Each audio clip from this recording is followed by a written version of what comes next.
So I'm not going to take a whole lot of time. I'm just going to make a couple of comments about this body of work, and then you guys could ask some questions afterwards if you want. But for people that know me and know my work, know that I've always been inspired by the work of other artists, by art history. A lot of my work has been sort of mining art history and paying homage to famous artists. And so this body of work is very similar. Past bodies of work, I've done things like I've remade famous works of art from the 20th century by selling them out of money, or I've located famous works of art in the background of porn images, and then I've highlighted those, separated them from the porn. But in this case, all of these pieces, both the colored ones and the black and white ones, all started out as simple 7x5, 8x10 collages. And I worked with what I had in the studio. It was magazines and art history books, auction catalogs. And in the beginning, I was just taking shapes and textures and colors that I liked and doing just very simple, abstract, non-objective collages. And then pretty soon I got tired of it. I like to say I got tired of the tyranny of the rectangle.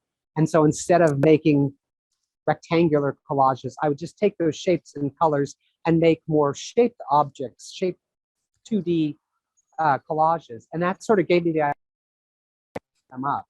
And so I started scanning them, and the shapes themselves I had cut out of wood, and then the colored material I would have printed, and then I put them together as collage.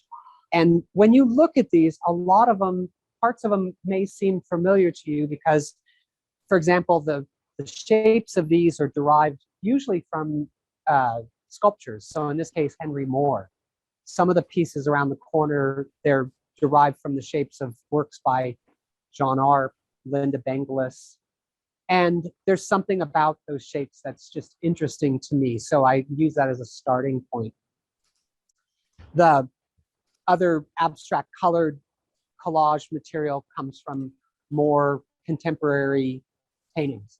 But to me, these were just about finding a way to take this material and break it apart and put it back together again into something that would be surprising to me, and would address really basic design problems of negative and positive space, 2 and 3D space. Yeah, so that's how these started. And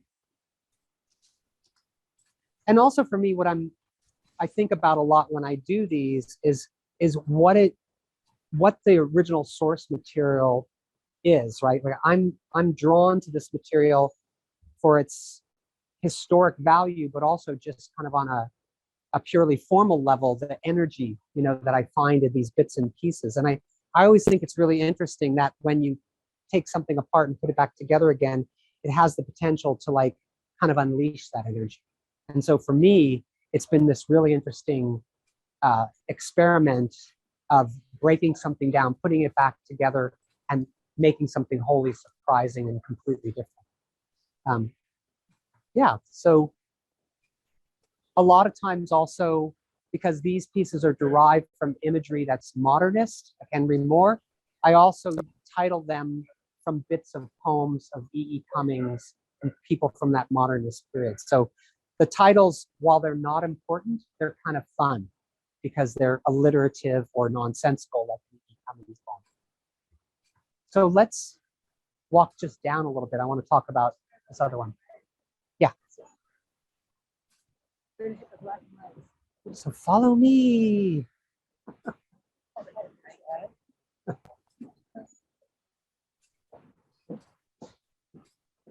Oh, this is fun. You think fun? Yeah. It is fun. I haven't done this in years, right? Because of COVID, you don't get a chance to ever like meet with people. I know. Most. Yeah. Yeah. That's what it's like.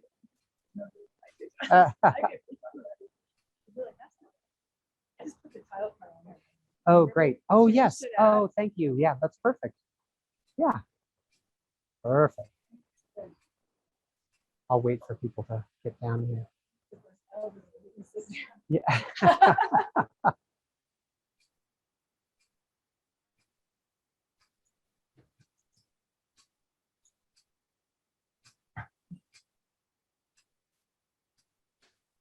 Awesome.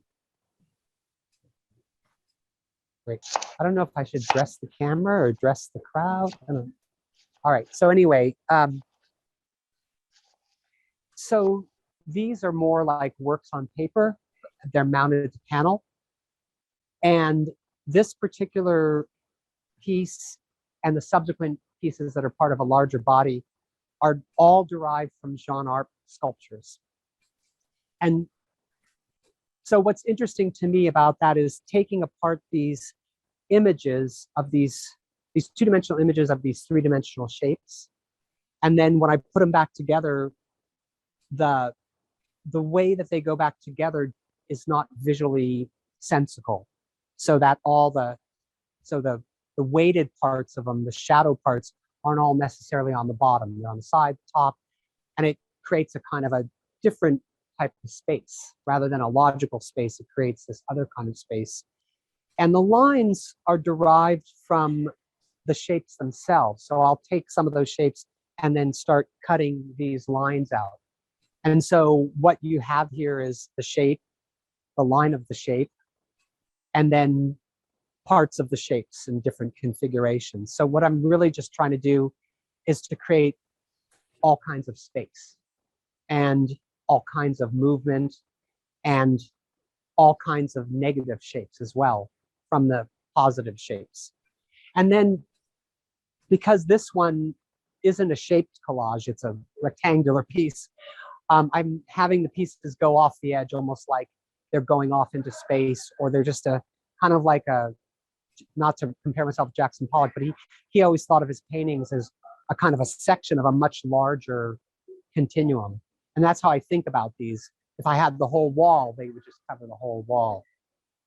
But I'm really drawn, weirdly, I'm drawn to two-dimensional depictions of three-dimensional objects. So all the shapes are, like I said, derived from sculpture, and all the images in these black and white ones are derived from sculptures. The piece down there is all Henry Moore shapes, for example.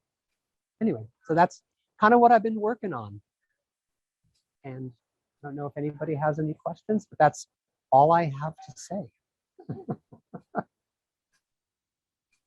Yeah. So this title is called Fired by Hypercivic Zeal.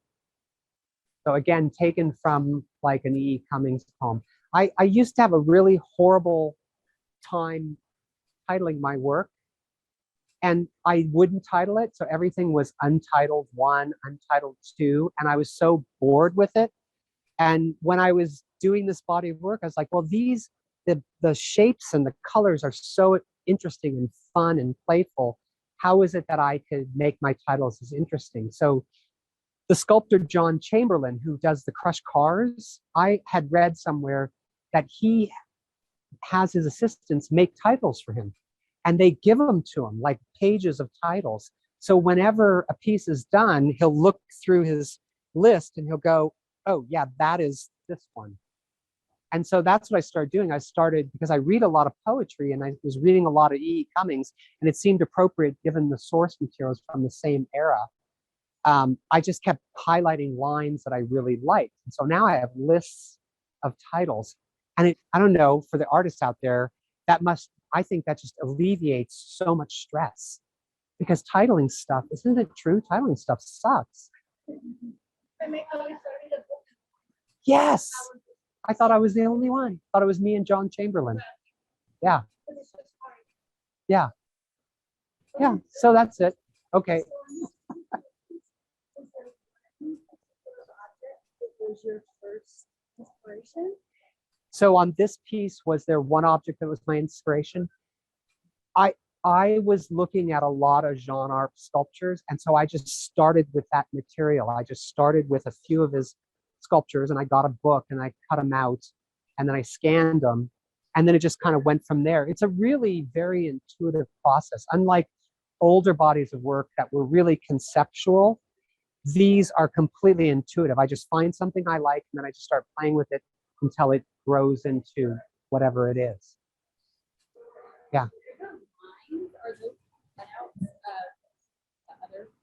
Yeah, the lines are the cutout borders of the shapes. So I'll cut them out until there's nothing left, right? It's like, yeah. And then I don't know if you can see this shape is derived from this. And this shape is derived from part of that. Anyway, a lot of them are been torn apart. So the original sculptures aren't that recognizable. And what is the collage itself? Yeah, the material. It's paper. Yeah. Well, in this case, I mean, I lie. I mean, for people that do collage, glue is like a critical thing. And I've tried every kind of glue and every kind of way to glue paper together and every kind of way to mount paper on panel. And I actually gave up trying to take my large collages and mount them on a panel because I'd always failed and I would always get bubbles. And I stopped trying to use glue to glue the paper onto the surface. So now what these actually are, these are painted panels. Huh. And the collage material is printed on a self-sticking vinyl. So it's like peel and stick. Yeah. So I'll cut them and I just peel them off and stick them on. I don't have to glue. I don't have to wait for them to dry. They never bubble. And then I varnish over the top. That's a good question. I'm obsessed with glue and all kinds of glues and how to glue things. Anyway, and everybody has their own kind of way of doing it. But yeah. Well, and the other thing I love about collage, just, you know, an aside, is that even the leftovers of collage you can use for collage. So there's never any wasted anything. Like some of the pieces, we're not going to put them on the Zoom or anything. We're not going to talk about them. But if you walk around, you'll see irregular shapes that they're really leftovers from other pieces. And so that's the kind of a neat thing about collage is that nothing is ever wasted. I never throw away scraps of wood or pieces of paper because they just go back into another piece. My conservation, that's my conservation skill. Yeah, okay, here it is. No, I have a guy down the street from my studio who does the laser cutting. He's awesome. Yeah, so I send him a file and I tell him what surfaces I want, what material, and then he just cuts it. Because I used to cut them out by hand with a jigsaw. Amanda knows, she was my studio mate, and it's like, you know, carpal tunnel. I just can't handle it anymore. 1-0-1-0-0. No, a lot of this is just like by discovering this self-sticking vinyl and finding a guy to do laser cutting has been a godsend. It's allowed me to work a lot faster and cleaner, and you know, everybody's always trying to get to wherever they need to go quicker as an artist, right? Just want to get the ideas out. Yep. So yeah. What's that? I think we're done looking at pieces. I think we'll just have everybody walk around. Yeah. And if you have questions while you're looking around, I'm just going to be here. Yeah. So, yep. Awesome. Yeah, there's 12 pieces. So just feel free to go check it out. Okay. And I'm going to say goodbye to my friends in Zoom land. Oh.